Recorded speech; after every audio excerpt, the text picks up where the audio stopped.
changing rules is something you're hot on at the moment. I am, because I was actually fortunate to sit in an airport, and then by a strange work of magic, after spending time at the airport, we sat next to each other in the plane, no plan, but Craig McGrath, who's the defensive coach for North Harbour, after I'd commentated, and we spoke probably at length, poor Craig at this stage, but around, like, we were sort of saying, like, what could you change to make the game a little bit better? And one of the ideas he had, which I really liked, is instead of a held up being a dropout, make it a tap play.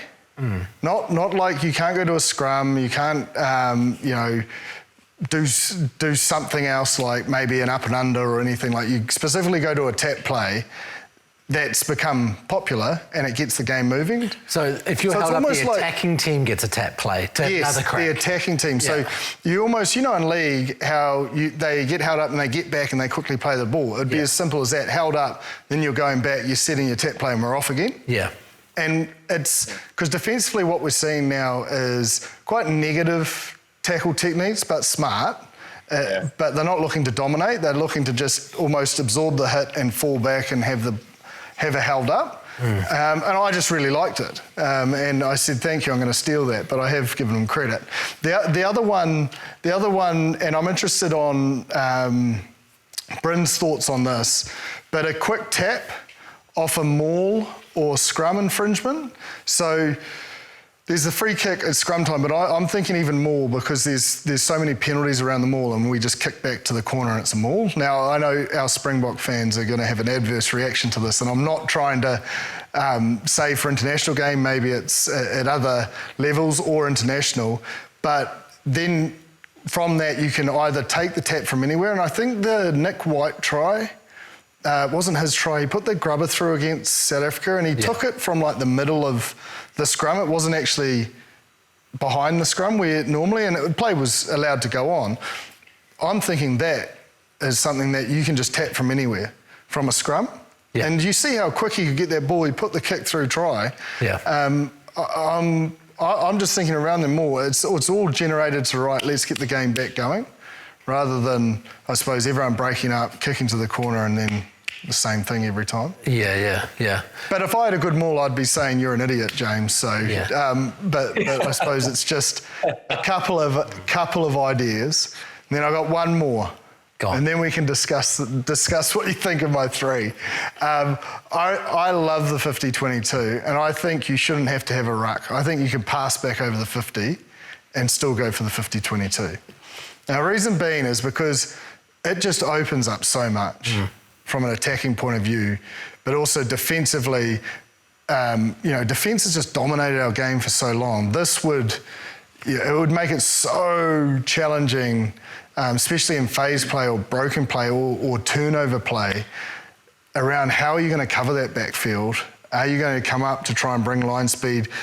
You'd have to, if you're going to bring line speed, you're going to have to hit someone, because if it gets to that edge, you're in trouble.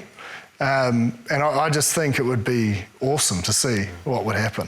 Jim, I think out of the three things that I do like reading yours, the tap play for the absorbent hip, I love that with Craig McGrath. I think the mauls and the free kick of the scrum with the Nick White, I enjoy that. I just think if the 50-22, does that implement more kicking? If you watch now, as soon as there's a breakdown over the 50, it changes the backfield straight away. You can't do that.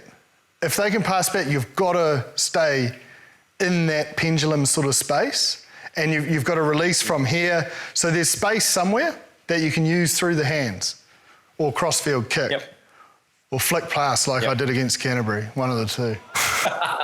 There you go, Ross. You can be able to put that flick into the show. But no, that's a fair point. That's a fair point. I just think, I just do think about it. Do we see enough kicking? Yeah, I think the points you do raise in terms of being able to change the back. If there's three in the field, then you've got to be able to run and take it. But yeah, the media thing that I just thought was just around, will there be more kicking? I think there's a lot more kicking done probably now than it was probably 10 years ago. So just it was my other side of the coin that I was thinking. But you do bring up a good point around taking the picture when you do see it. It's an outstanding law, James. It's an outstanding law. They'll call it the Parsons rule, and it'll change again. A front rower asking for 50-22s. I do like the held up thing because I do feel it's weird that the defensive team gets awarded for holding up a team that got over their try line. That doesn't seem right. No. If you got over the try line, you should be awarded for that unless you knock it on. But don't you love the tap plays too? Like, that's what I loved about it most. You just want a wall play. Oh, mate, it's just so, like, I think, like, Moana Pacifica were the most entertaining tap plays and scored some great tries. Like, imagine, but even just the urgency that you can just sprint back to the 5 and tap and go, like, you've got to, you know, it's helter-skelter, it's all go. That's entertaining. Yeah. That makes a lot of sense. I don't think people would be against that. No. I'm not sure anyone really is passionate about a dropout. No, and some people are passionate about them all. So, like, even if we just take them all away, I just added that this afternoon because I just came up with it on the drive over. But the scrum definitely, I think, would be awesome. Yeah. Imagine a clap scrum, Bryn. It goes down and you can just tap it and go. Oh yeah, like it's just speed, and it puts the other team in chaos either side of the ball. So I think, I just really think it's a great rule, whether that can happen or not, James. But if it does happen, it'll definitely be the James Parsons rule, because I think, I just love the idea of that. Because like, you look at, like, you talk around the reference around Moana Pacifica, and even like Leinster, you look at kind of all those plays that are close to the line. I know we're talking like, obviously, that's the close to the line example, but somewhere in different parts of the field, being able to just tap the ball. Nick White's one being able to kick the ball in behind.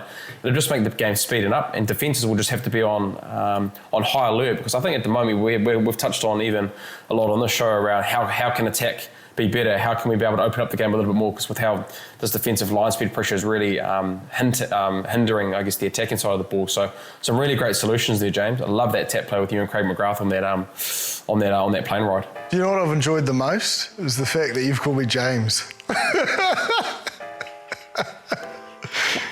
I don't know why I've done that, actually. Yeah, I don't think I've called you James in the last 15 years since I've known you. I've referred to myself as James. like my mum's hiding around here somewhere. And you're about to get in trouble. Yeah, slap me on the head. I'm even HIA.